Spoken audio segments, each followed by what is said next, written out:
Hello, friends, and welcome.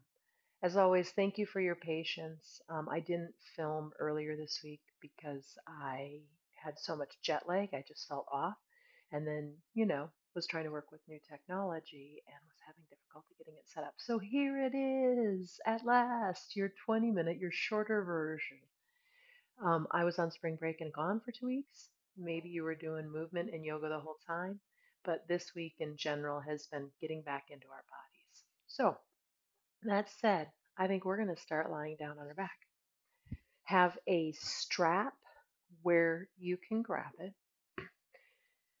I feel like whenever I do travel or have a lack of activity and movement, my low back and my hips and my upper back um, all need attention. So grab that strap and have it nearby.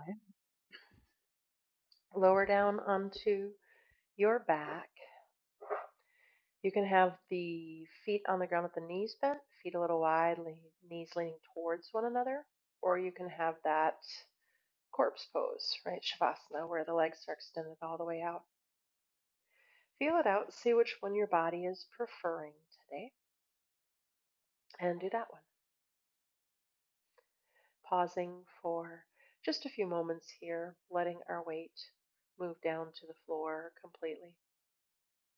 And as we soften down into the floor, double check the muscles of the face, the jaw, the neck. Shoulders is another area a lot of us hold tension. Chest, belly, and hips. And anywhere else I didn't name off, I just named off the main tension holding areas for most folks. I already mentioned soften the belly, so hopefully the belly is already moving on the breath. But double check that soft belly breath, aka diaphragmatic breathing, muy, muy importante for our health.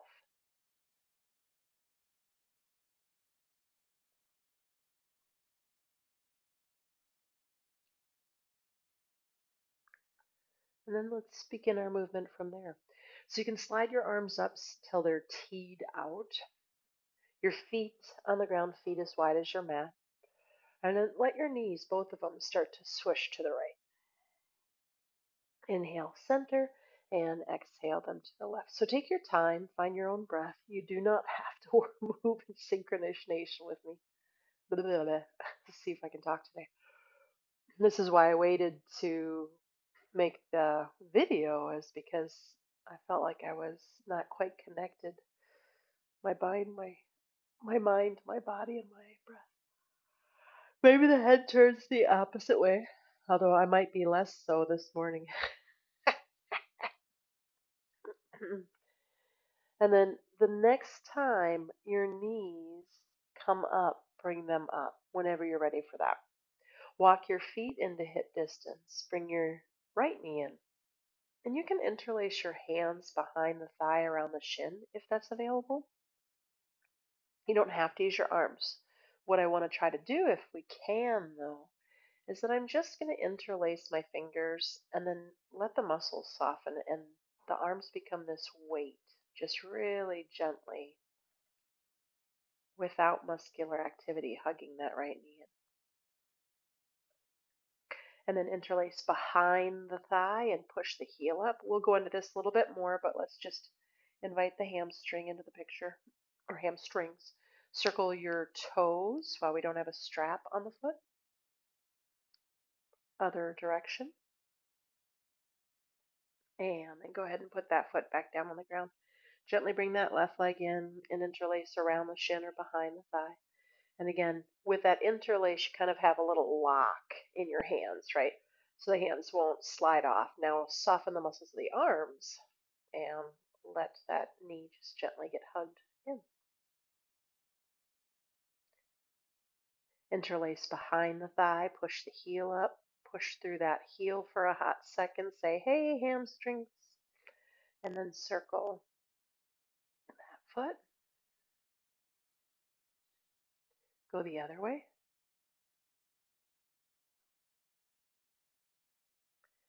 and put that left foot down. Now grab your strap. And from here, we're going to go ahead and bring that right knee back in, but strap the foot. Try to get the strap around the ball mounds-ish of the foot, closer to the toe side, I guess is what I'm saying. And let that heel push up. But also, if you can get that strap around the ball mounds, find resistance between the two. So I'm going to pull down with the strap a little bit, but I'm also going to push my ball mounds of my toes, especially my big toe. That side forgets to work. And it's almost like my foot is on a ceiling, and I'm pushing through the three corners of my foot, or the tripod, sometimes we call it. Now, put both straps in the left hand for a second. Don't change anything in the foot, the leg. Take that right thumb, put it in the hip crease, and push that hip a little forward, that thigh, I should say, right? But hold the hip down.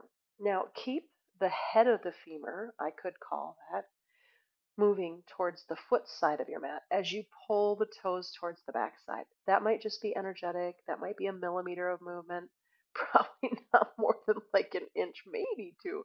Don't kill yourself. Breathe. And then from there, we're going to get the IT band since we're already here. So you're going to go ahead and you're going to keep that thumb in there. Hold the hip down. Move the head of the femur forward. Move the right leg to the left a little bit. And if you're not feeling much in that outer right thigh, pull your toes towards the head side of the mat a little bit again. And breathe. We're going to go into a twist, y'all. So let that left outer leg just lay over to the left. Now let your right hip lift. Tee your right arm out. Bring that right foot no lower than the height of the hip. You might be a little higher, that's okay. But don't go lower today. Now, don't put your right thumb in the hip crease, but imagine it's in there pushing the head of the femur forward to that left corner of your mat, towards the foot side, I mean.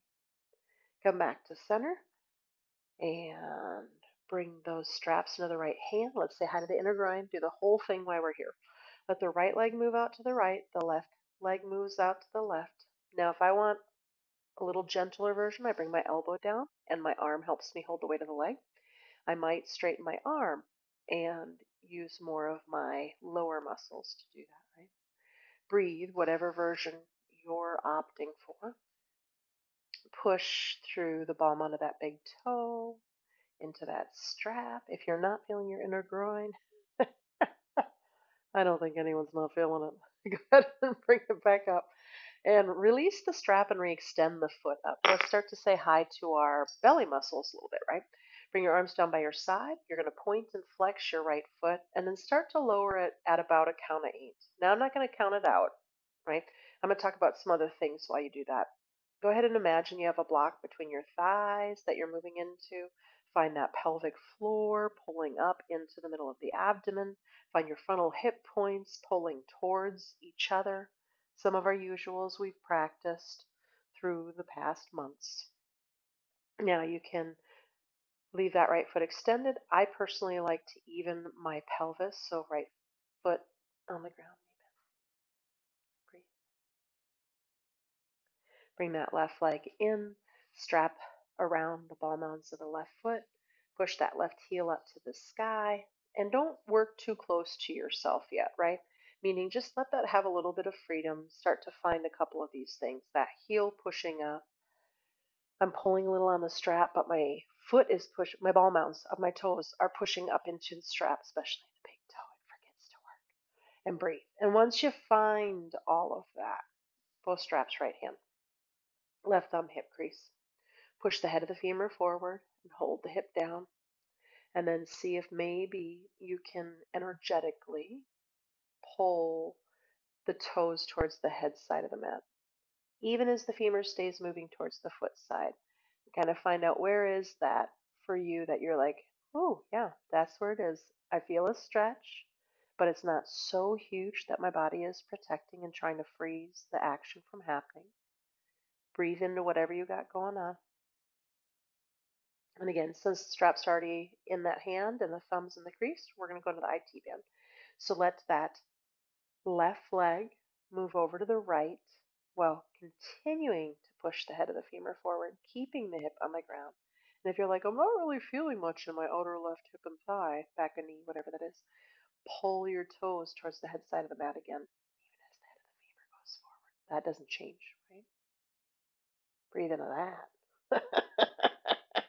All this stuff is quite tight for me after traveling. Let the outer right leg come down and let that left hip lift, tee the left arm out. And again, go no lower than the ankle, the height of the left hip. Left ankle, height of left hip. You might be higher than that, that's okay. Head can turn left. And again, if I could, if I was there with you, I would gently pull the head of that left femur kind of towards the foot side, foot right side. Hopefully that makes sense. Bring that hip back down, bring the legs back up, both straps, left hand. Left leg's going to go over to the left as the right leg counters over to the right.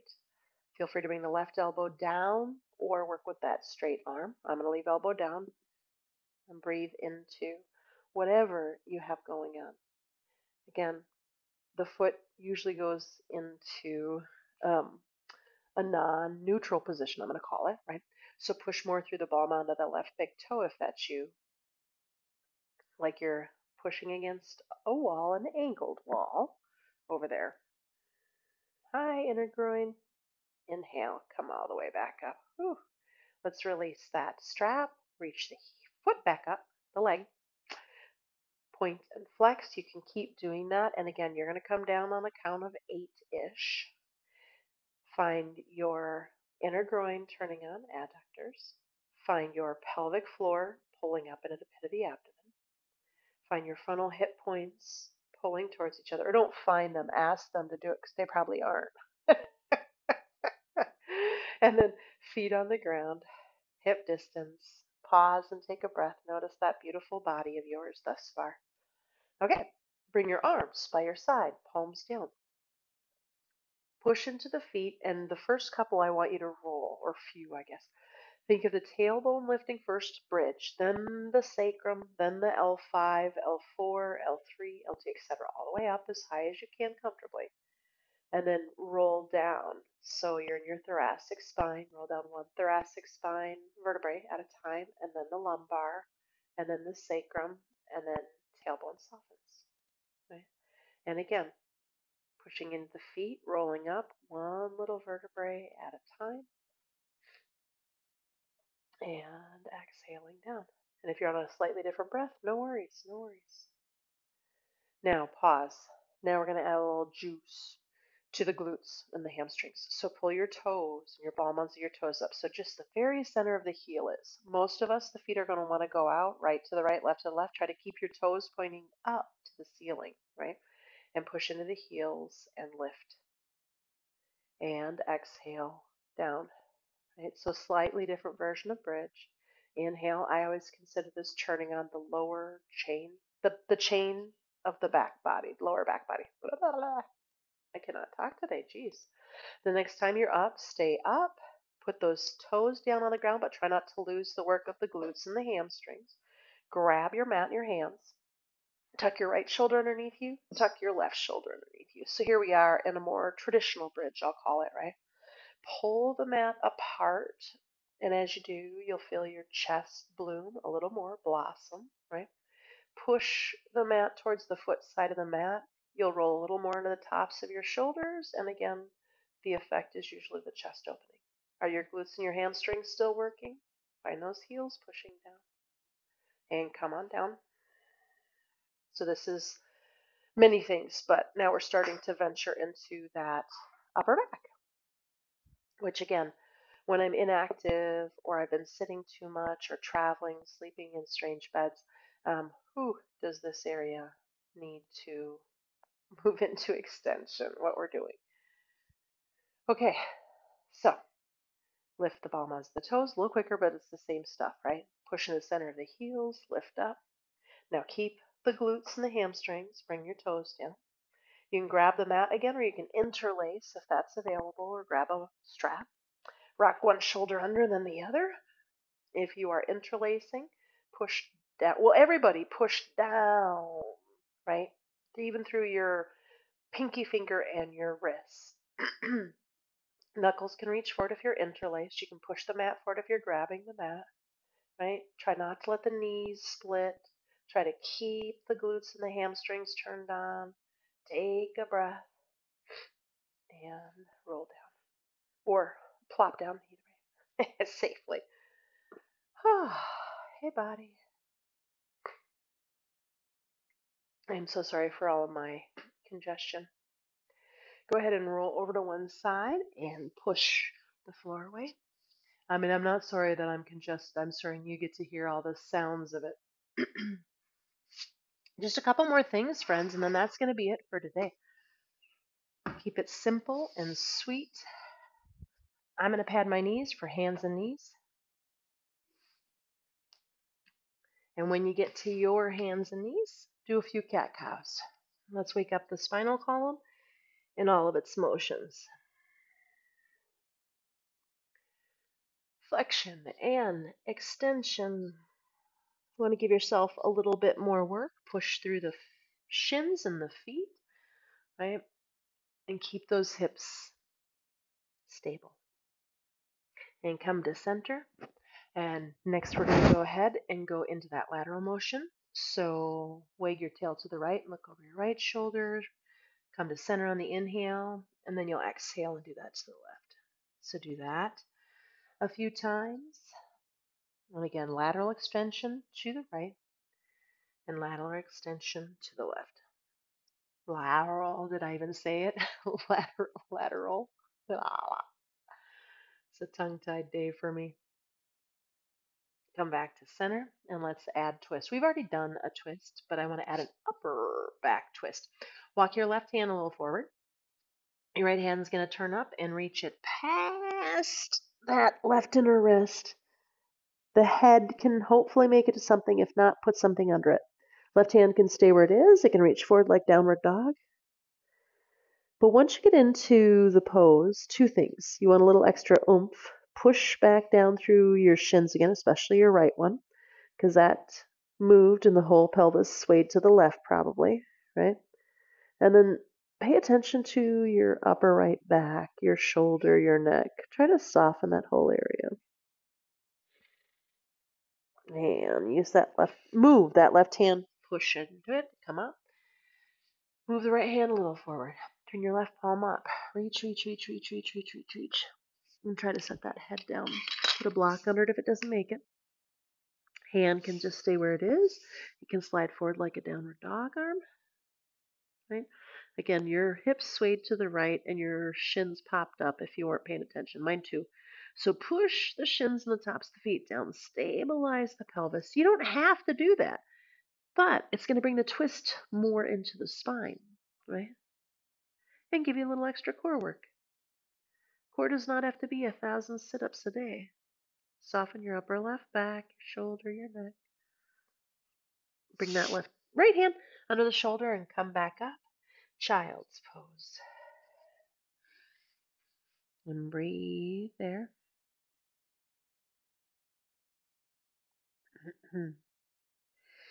Stretch those arms out in front of you. Plant those palms down, right? With your palms planted down, especially index finger and thumb, by the way. Rotate your outer upper and arms. I'm not going to break it down a lot in this shorter version, but this week has been working a lot on the position of the upper arms. In general, right? Come up to hands and knees, curl your toes under, but especially when they're overhead and especially in downward dog. So breathe, trying to see if the eyes of the elbows can try to rotate forward towards the foot side. Oh, now it's the hand side of the man. Knees can totally be bent. Long spine. We already stretched the hamstrings. Don't worry about the hamstrings right now. Get the spine. And come down to hands and knees. And then this one is going to go like this. It's a shoulder opener for most of us. I call it the armpit line. It's a lot of what it gets. You're going to bring your elbows down and interlace your hands. Have your elbows about shoulder distance or even in a little bit, but don't let them go too wide if possible.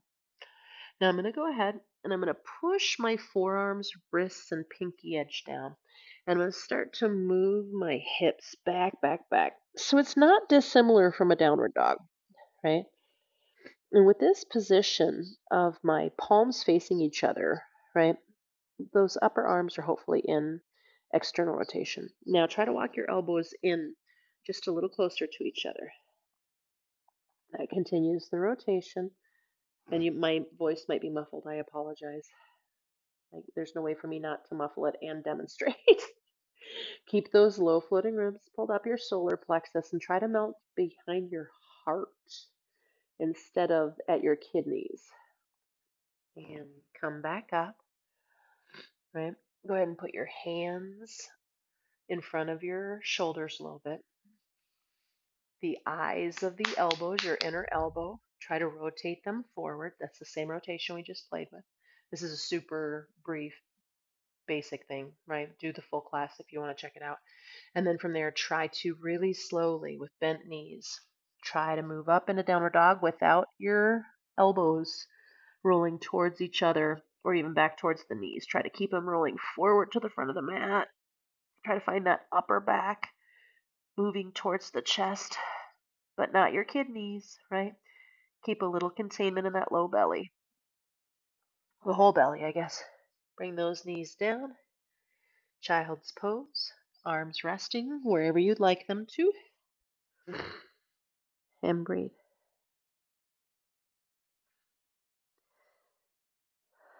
So, friends, you can move onto your back and do a shavasana, or you can stay here for a few more breaths. But just from this place, for now, anyway, for our video purposes, we're going to say namaste. So if you're staying in child's pose, just imagine we were facing each other. You brought your hands together, bowed. Namaste.